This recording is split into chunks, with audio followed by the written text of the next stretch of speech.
Yeah, let's look at the interior offensive line because that's been a sore spot, especially, of course, moving out the elite teams. We saw it on display against Ohio State in a loss in the playoff last year. Your thoughts with three starters coming back out of the five? Yeah, so I think people around Clemson's program, people covering Clemson, have talked a lot about how Clemson's offensive line needs to get better. I think that's well established. But it's really something more specific than that, and you already kind of touched on it. It's the interior offensive line. It's run blocking in particular. They were actually 11th in sack rate allowed last year. So they kept Trevor Lawrence upright. He didn't get banged up too much. They lose Jackson Carman to the NFL draft. He went to the Bengals in the second round. But Jordan McFadden was the right tackle. He'll move over to left tackle. He was great. He was really their best offensive lineman according to the advanced stats. I think he'll be fine at left tackle making that move. He's going to be a strong tackle. And then you've got Walker Parks, who was a freshman last year and was great in a reserve role. He'll elevate, most likely earn that right tackle job. So the pass blocking and the tackles should be fine.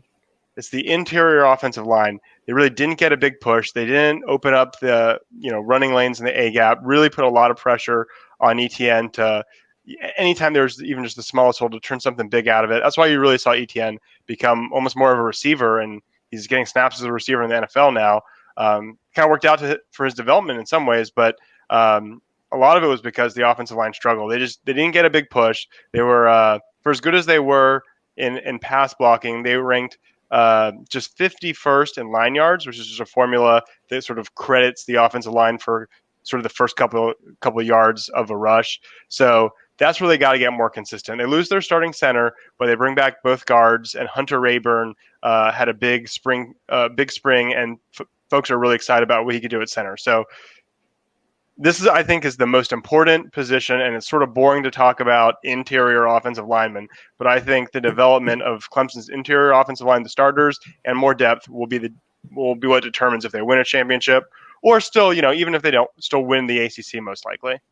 Brian, it's not boring here at the Voice of College Football. We appreciate the interior offensive line. I try to give love to those guys as much as possible because we know what the deal is. People want to talk wide receivers, running backs, and we will get to that in just a second. But again, to outline your point, Travis Etienne, one of the most prolific backs in the history of college football, period, in that 8-yard per carry range, dropped to 5.4 his final season. And Lynn J. Dixon, even in his limited time at around 6 yards per carry, was at about 4.5 last season. So that speaks to the offensive line not getting that push, opening up lanes as well.